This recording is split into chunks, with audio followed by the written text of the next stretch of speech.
sacrificio no son todas socioambientales o tienen ese foco principal, ninguna de ellas está ajena al problema socioambiental porque viven en una zona, en un territorio degradado.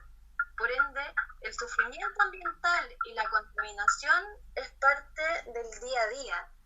Sin embargo, está tan naturalizado que solamente, digamos, es tema, se vuelve relevante y se visualiza también cuando hay crisis. Y así tenemos algunas crisis históricas de la zona, como por ejemplo, que fue la crisis del año 2011, si no me equivoco, el de la escuela de la Greda, cuando se intoxicaron 23 niños y 7 profesores en la escuela de la Greda, que fue una crisis que salió del territorio, digamos. En ese minuto todo Chile supimos que estaba pasando en la zona de sacrificio del Quintero Puchuncaví, y fue ahí, en ese episodio que ocurre en la escuela de la Greda, cuando se acuña el concepto zona de sacrificio. Y por ese episodio hay, digamos, la denominación de zonas de sacrificio, que viene desde los movimientos de justicia ambiental de Estados Unidos. Claro. Se acuña y se definen 5 zonas de sacrificio a nivel nacional. Son Tocopilla, Huasco, Quintero, Puchuncaví y Coronel, a raíz, digamos, de este episodio. Pero si vamos de modo más reciente, este tipo de cuestiones ocurren siempre. Y ahora, el año 2018, recientemente, hubo un envenenamiento masivo, que ustedes que están allá en la región deben acordarse, digamos, o tenerlo muy presente, en que más de 2.000 personas de la zona de sacrificio, más de 2.000 personas de Quintero, se intoxicaron. Nosotros, como mujeres de zona de sacrificio, le llamamos envenenamiento masivo porque todavía no se sabe qué fue la sustancia específica aún que provocó este tipo de envenenamiento. Ahora, digamos, tú me preguntabas por la vinculación que tienen las organizaciones, la organización. Digamos que el punto, la temática socioambiental articula a todas las organizaciones, ya sean institucionales, ya sean colectivos, de jóvenes, es transversal en el momento de crisis. Sin embargo, hay algunas organizaciones que trabajan como objetivo las temáticas socioambientales, como por ejemplo las mujeres de zona de sacrificio, existiendo crisis o no. Es su trabajo en la espiral, como le dice Sabatini, la espiral del conflicto socioambiental.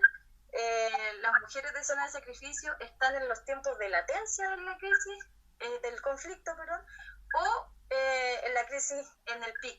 Entonces, yo diría que por ahí hay una distinción en algunas en las organizaciones de la zona, que si bien todas de alguna manera siempre van a llegar al tema socioambiental, no todas tienen este tema y trabajan permanentemente por el mismo. Y ahí, digamos, la temática socioambiental es un acontecimiento de articulación para las organizaciones.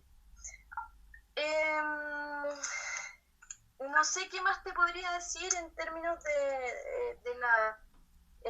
hay una diversidad de organizaciones importantes, los temas productivos, digamos, de género, han sido súper relevantes en el último tiempo. Yo te diría que cobraron una tremenda importancia después de la crisis del 2018. Al menos, bueno, yo pasé a ser yo soy parte de la organización de Mujeres en Sacrificio en Resistencia. Mi rol ahí tiene que ver con promover de alguna forma perspectivas teóricas, sistematizaciones. También hemos escrito algunas cosas, hemos generado conocimiento conjunto. Por ahí tenemos un librito de la organización, a modo de ocupar todas las plataformas y los recursos para visibilizar el problema socioambiental, de lo que son los territorios degradados, y de algo súper importante, del sufrimiento ambiental, y cómo también se vive en clave femenina. Las mujeres de zona de sacrificio tienen una sobrecarga de cuidado, de trabajo de cuidado, que es significativamente mayor eh, por la demanda, digamos, de los cuerpos vulnerables de la zona. Los niños, los adultos mayores y la gente en general, de manera transversal, humanos, no humanos, se enferman muchísimo porque viven en un contexto, en un ambiente degradado. Entonces, digamos, el despojo de su salud, el despojo de la calidad de vida, es una cuestión cotidiana que es bien dramática, la verdad, y además es bastante dramático darse cuenta de que es un problema a nivel local, nacional, mundial, porque las zonas de sacrificio son un problema antropológico y son visibles solamente en momentos de crisis.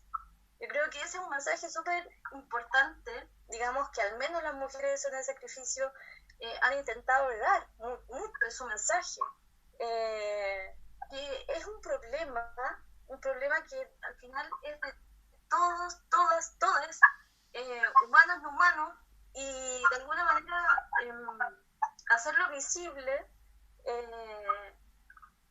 lleva a que nos demos cuenta de que para allá vamos, de alguna forma. Esto. Imagínate una situación como la que estamos viviendo hoy, una situación de pandemia, en el contexto de degradación ambiental, donde la mayoría de la población tiene problemas respiratorios o depende del uso de inhaladores, digamos, la saturación de los hospitales sería terrible y de hecho ya se está viviendo con mucho riesgo, con una amenaza muy, muy permanente, muy palpable. Entonces un estrés psicológico, digamos, un estrés, el estrés ambiental es una cuestión súper presente Okay. para los habitantes de la zona y sobre todo, y algo muy triste, cuando tienes conciencia de dónde vives, porque no todos, ni todos tienen conciencia de que viven en una zona tan degradada socioambientalmente. Y eso es muy, muy triste. Para mí, en lo personal, fue muy triste percibirlo. Sí. Oye, Alejandra, en otra conversación que hice con una profesora de la UPLA que ha trabajado con el sindicato de pescadores en Quintero, igual estaba comentando la posición también de los pescadores, de la pesca artesanal y cómo se ha ido cada vez, o sea, impidiendo, digamos, el oficio en el fondo porque por toda la situación de degradación, ¿no es cierto?, en el mar, la contaminación, etcétera y todo eso. Y entonces ahí aparecen como más fuertemente, bueno, hay Claro, familias detrás y todo eso, pero claro, el afecto o sea, el efecto se produce en términos de oficios que son también, no sé, tienen ahí en ese territorio constituyen parte de la historia y la cultura locales, ¿no es cierto? Y todo eso. Hay otras cosas que ¿tú crees que también tienen que ver exacto. con esto que cómo va permeándose, digamos, estas situaciones también en términos de la cultura y del cómo se vive, además de esta sensación, obviamente esta sensación de vulnerabilidad, ¿no es cierto?, frente a muchas otras cosas, que puedan dar cuenta como para que uno se imagine así como de manera más cercana, porque entiendo lo que tú has explicado hasta ahora está muy claro. O sea, totalmente. Mira, algo que siempre decimos junto a las mujeres de San Sacrificio en Resistencia Puchuncaví Quintero, que es mi agrupación, yo soy una territorialidad del grupo. Si bien no estoy presencialmente ni materialmente allá en el territorio hoy día, pero sí estoy con ellas en pertenencia y en sentido de pertenencia y en el trabajo que hacemos, también como vinculación en otros territorios y de fondo hay una acción política que nosotras estamos generando. Y siempre decimos con las mujeres en el sacrificio que de alguna manera la zona de sacrificio no podemos hablar de un territorio pobre, sino que hablamos de un territorio empobrecido, Ajá. que ha sido empobrecido. De alguna forma, esto que tú me dices del sindicato de los pescadores de la zona, y no solo ellos, muchos oficios que se daban a nivel local fueron despojados se fueron a, digamos, al lugar de los recuerdos, y eso, porque ni siquiera queda patrimonio para poder, quedaron como en el lugar del referente ausente, ¿no?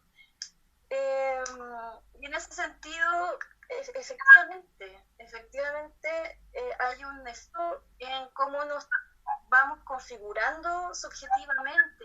Vivir en un ambiente degradado, vivir siempre con la mutilación del ambiente presente, es una vivencia que va calando en la propia subjetividad. En cuestiones que son tan, no sé, tan posibles de percibir, por ejemplo, no sé, un resfriado es más complicado ya, un periodo de embarazo es más complicado ya, el conseguir trabajo es mucho más complicado ya. Imagínate la reconversión de pescadores a recolectar de carbón. O sea, si tú Claro. ibas por una actividad tan sana como, por ejemplo, pesca, que ya esté absolutamente, digamos, extirpada de las posibilidades, ¿qué te queda? ¿Qué te queda desde la opresión económica, desde las necesidades, digamos, de sostenibilidad de la vida? Sí.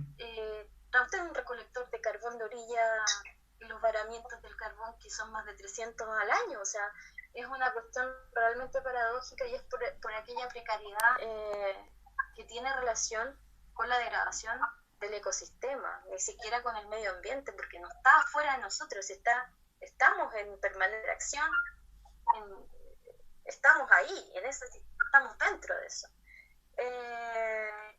Y bueno, eso es lo que tú mencionas, efectivamente, no solo con la pesca, con muchos otros oficios. Entonces, es una situación bastante grave. Uh-huh. Y que cala profundamente a nivel subjetivo. Por eso hablamos ahí de ese término de sufrimiento ambiental. De alguna manera, este concepto de sufrimiento social, llevado a un medio como las zonas de sacrificio, tiene este impacto, digamos, que se puede entender como este malestar, sí, por la degradación de tu entorno, ¿no? Al cual obviamente se pertenece. Oye, Alejandra, y como para, bueno, podríamos tener otro día otra conversación larga porque es muy interesante todo lo que estás comentando, pero para no abusar de tu tiempo también quería preguntarte, ¿cómo ves tú la situación? Porque cuando uno mira, no sé, los reportajes y las cosas que a veces aparecen en televisión, como especiales de algunos canales de noticias, qué sé yo, y todo eso, se ve igual como que hay harta fragmentación entre las personas que viven en la zona, digamos, en términos de que hay algunas organizaciones o personas que viven ahí, qué sé yo, y todo, que defienden unas posiciones que parece que como si fueran encontradas ahí, ¿no es cierto? Entonces, pareciera como que hay que en ciertos momentos no hubiese tanta cohesión en ese sentido, que la gente no estuviera como siendo representada en esa sensación de malestar, sino como que hubiese divergencias ahí. ¿Cómo lo ves eso tú ahí? Sí, positivamente es así como el medio ambiente, más bien el ecosistema ha sido degradado, también la subjetividad ha sido transformada se ha configurado subjetividades liberales, o sea, de alguna forma el nivel de precariedad ha actuado en una simultaneidad de opresión, en llamaríamos imbricación o interseccionalidad, las opresiones económicas, las opresiones, digamos, de género, la opresión socioambiental de vivir en una zona de sacrificio en sí mismo, se constituye de diversas precariedades para hacer posible, digamos, que este tipo de desuniones, de difuminación de algunas al problema de fondo, pase desapercibido, y las comunidades de alguna manera lo que más se fractura es tejido social. De Mm, alguna forma, cuando no hay crisis y cuando esto pasa en la natación, cuando tú no te das cuenta de que tenías pescado y hoy día no, cuando no estás al tanto de la historia, cuando no se historiza el conflicto, se pierde el hilo de la cuestión y se cree que la realidad siempre ha sido así. Por ende, si alguien habla de temas socioambientales y de lo crítico que esto puede ser, los efectos del extractivismo histórico, se dice, bueno, pero ¿por qué dice estas cosas si necesitamos trabajo? claro, Entonces ahí uno se da cuenta de que el concepto de trabajo también opera como ideología, como si no hubiesen otras maneras, un concepto de economía tremendamente restringido, trabajo tremendamente restringido, como hubiesen otras formas de sustentar la vida. Y eso ha generado también una división tremendamente importante. Distintas organizaciones y mucha gente llegó a vivir y habitar a Quintero y a Puchuncaví a raíz de la fundición de NAMI, de la ex esa ENAP, de nacional, estatal. claro, Hoy día Codelco, la empresa nacional de minería, que fue luego en el año 1964, la primera fundición, y es elocuente, digamos, los mensajes que daban cuenta de la necesidad para el desarrollo nacional, productivo del país. En algunos periódicos de la época dicen ahí, para el desarrollo nacional, eso llegará, en AMI, no sé, una serie de eslóganes claro. en esta línea. Y bueno, para que llegue el progreso, algunos tienen que sacrificarse. Hay una frase por ahí en el Mercurio de Valparaíso, Sí, en el año 1964, que es muy elocuente, digamos, sí. de cómo opera esta dimensión discursiva que se impregna materialmente en el territorio, degradando y degradando el uso de las personas a una vulnerabilidad que solo podemos mirar como alternativa de sustentabilidad, un concepto bajo, súper arraigadas económicas, tradicionales, un concepto de economía, súper arraigadas tradicionales, que la verdad también restringe las posibilidades de intercambio entre las personas y con el contexto en general, con la biosfera a nivel general. Eso. Y ahí hay una cuestión súper relevante en términos cómo operan las ideologías de este tipo, eh, dominante en esa subjetivación y en la configuración de las comunidades. Creo que ahí tenemos harta pega, Janina, ¿no? Pero bueno, eso es un poquito lo que te puedo contar al respecto. Ya, pues muchas gracias. Alejandra, tú vas a seguir vinculada, entonces, sigues vinculada porque eres parte de la organización, de alguna manera, ¿no? Va, físicamente también en algún momento Yo, vas para allá, vas a seguir yendo. yo sí, sí, sí tengo vínculos, pertenencia amistosa, amorosa, familiares que me mantienen súper cerca de la quinta región y organización también. Estoy tremendamente junto a ellas, así que el punto este es importante, ya que no es un tema, no es un problema local. La zona de sacrificación socioambiental es un problema que de todas, de todos, Mm, que, no me quedo fuera, digamos, no, no quedo fuera de eso y estoy siempre yendo para allá y bueno, las condiciones que todos sabemos, estoy un poco detenida acá, pero desde acá, desde el sur austral, desde la zona de sacrificio de Coronel, nosotros también estamos eh, trabajando en redes, digamos. ok, sí, pues. Bueno, es que cuando vengas, cuando en algún momento volvamos a estar en los lugares en los que estamos habitando normalmente, trabajando y todo eso, cuando andes por allá seguramente te podemos invitar a lo mejor y ahí hacemos una conversación más extensa y con más detalle y cosas y todo, porque es bastante importante, creo yo, ¿no? Bueno, las, mis compañeras compañeras de la organización de Mujeres en el Sacrificio en Resistencia permanentemente están en coloquios, ahora, mira, prontamente el 27 de marzo se va a cumplir el aniversario del fallo de la Corte Suprema, del que muy contenta en su minuto, que fue a raíz, digamos, de las intoxicaciones, de los envenenamientos masivos, pero no ha ocurrido nada. Entonces, ustedes logran socializar eso, siempre es un aporte para nosotras, digamos, ver gente interesada. Estamos en cuenta, y sería muy interesante poder generar vínculos, sí, en el fondo. Ya, pues, Ahí vamos. es un súper importante, así que cuando quiera. Ya, vamos a seguir ahí Por ahí les voy a en la comentar senda. a las chicas. Ya, pues, eh, te agradezco tu tiempo, Oye, tu... lo último que te iba a decir, ¿Sí? lo último que iba a decir que es importante, sobre todo, bueno, como psicóloga comunitaria, nos conocemos desde ahí, digamos, también, y un poquito hablar de mi experiencia, digamos, sabiendo que esto también va a ser escuchado por futuros psicólogos y psicólogas comunitarias, colegas.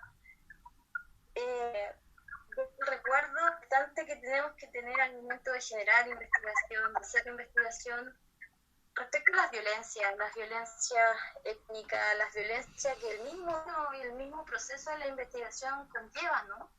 Es una actividad que surge de la racionalidad moderna, la misma racionalidad moderna que ha hecho lo que ha hecho con este tipo de territorio, de alguna forma también creación de conocimiento en este tipo de contexto, donde están cruzados por cuestiones que son éticas, políticas, gran envergadura, no menor a reflexionar también al momento en que generamos este tipo de,